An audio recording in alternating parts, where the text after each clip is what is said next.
first, let's take a basic idea of the X block. I think it's often misunderstood.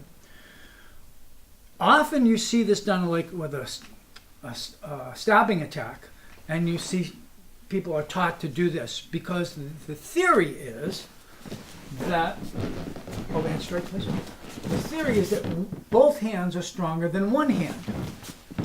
Now, yeah, both arms are stronger than one arm if you're lifting or pulling or pushing, in most cases.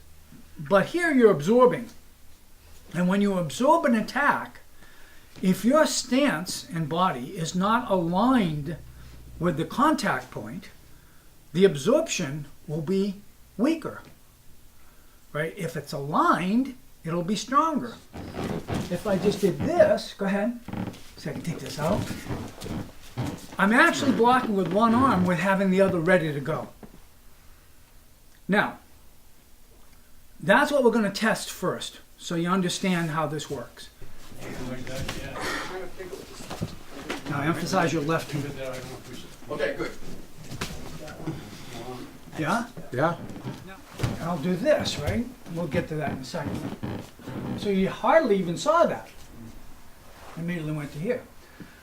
But the other thing that we can do, here's my block, right? What if I were to separate these a little? Right, so I still did this block, but this is a guard after the fact.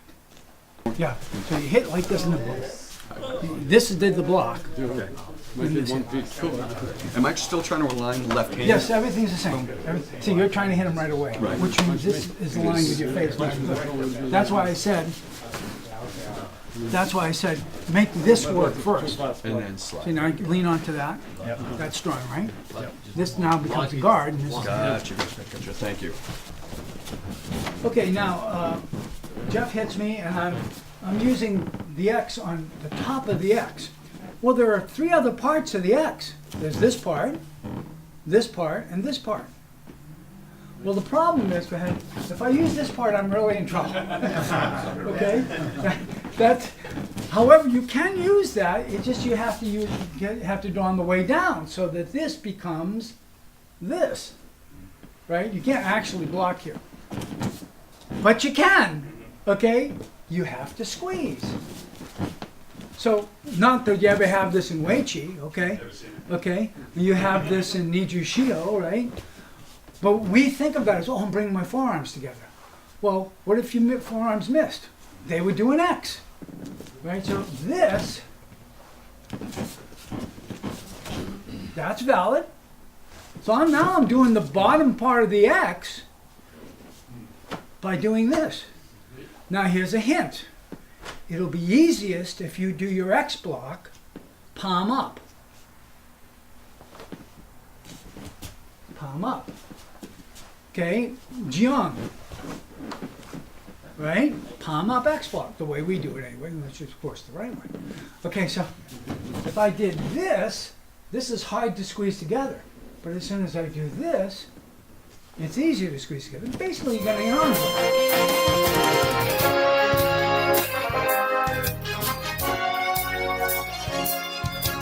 So bend your knee a little bit.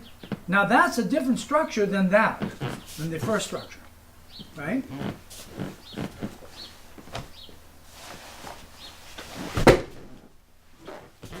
So did I sweep him? No.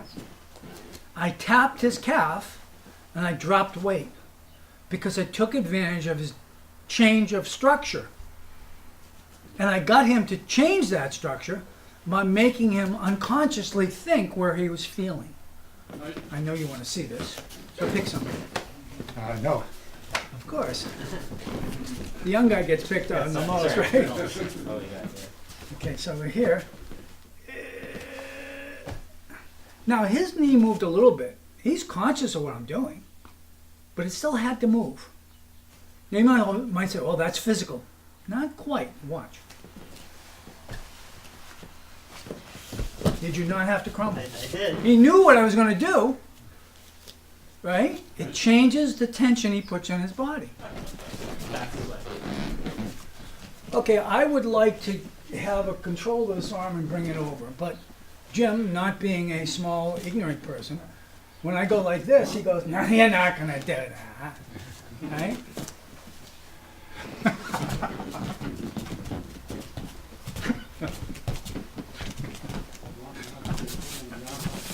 All right, so what am I doing, you ask? There's a couple of ways of doing this. One is I can just go like this, come up with my chest and turn them over.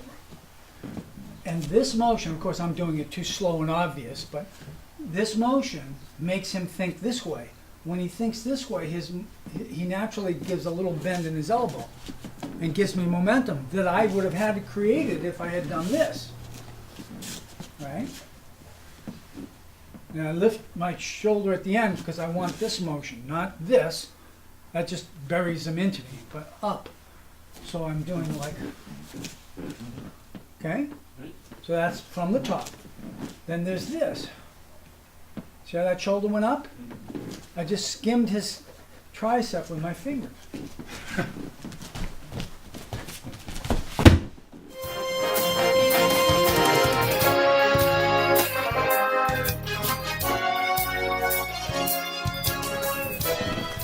That's not a zone of safety. He can kick me, he can hit me, right? So what everybody does in karate is they try to beat him to the punch. Try to go A-B as fast as they can. Okay, zone of safety would be like this. Now, your weight's on that foot. You can't hit me with this hand. No. You can't hit me with that hand unless you're spun. You can't hit me with the other foot. Guess what? That's a zone of safety. So, zone of safety. Now, you can imagine there's more ways to get to a zone of safety. If he does a yokomanuchi, for example, and I go like this, I'm not going to a zone of safety. I can, of course, do what I just did, or I can go, and now I have a zone of safety. All right? In doing minimal stuff, you create zones of safety, because he's scrambled. He's going like this. So no matter where you are, you're safe. So if I go, doesn't matter where I was, he's always moving away some strange way. Okay? I didn't need to worry about his own safety. I made him